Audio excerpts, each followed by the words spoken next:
O que é ser ruim? E por que a ruindade não aparece como exceção, mas como presença constante na vida humana, muitas vezes sem sequer percebermos que estamos nela? Na maioria das vezes, ela não se manifesta como maldade explícita, mas como ressentimento, uma lógica latente e automática. Se sofro, é por tua culpa, logo me vingo. Uma fórmula antiga que atravessa a moral religiosa, certas leituras da psicanálise e o próprio modo como lidamos com a dor. Diante de uma perda ou de um fim, raramente se diz: não sei quem errou. O impulso imediato é encontrar um culpado. Eva, a serpente, o outro, sempre o outro, como se a existência precisasse de um réu para aliviar o peso do vivido. Nesse ponto, ecoa Sartre. O inferno são os outros. Mas talvez o inferno seja mais preciso do que isso. Não os outros em si, mas a necessidade de transformá-los em culpados. Nietzsche observa algo ainda mais profundo. O reconhecimento do erro não nasce da lucidez, mas do esgotamento do ódio. Primeiro vem a explosão, depois a culpa. E então ocorre a inversão. Eu sou o mal, que horrível sou. O ressentimento não desaparece. Ele muda de direção, volta-se contra quem sente. Esse movimento é central em Dostoiévski. A ruindade não é simples agressão. Ela é consciência em colapso, reflexão tardia demais, moral que chega depois do ato.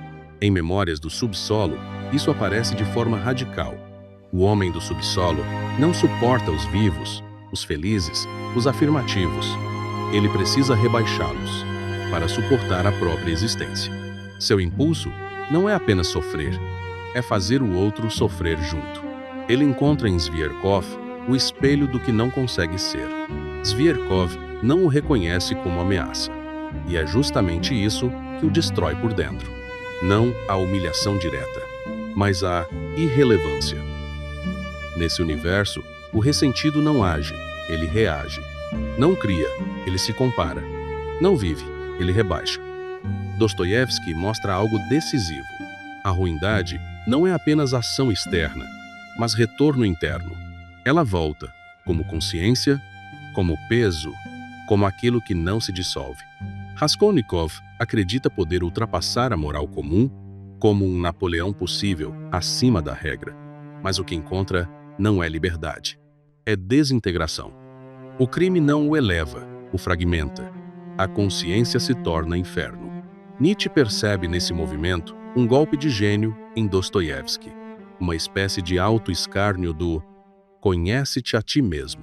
O homem se conhece e não suporta o que vê. Nem toda força que avança é força afirmativa. Há uma energia que se lança como um touro enfurecido, de chifres baixos, que só encontra limite quando esbarra em um muro. Mas isso ainda não é afirmação. É impulso bruto, reação, descarga. O tipo afirmativo, em Nietzsche, não depende de resistência.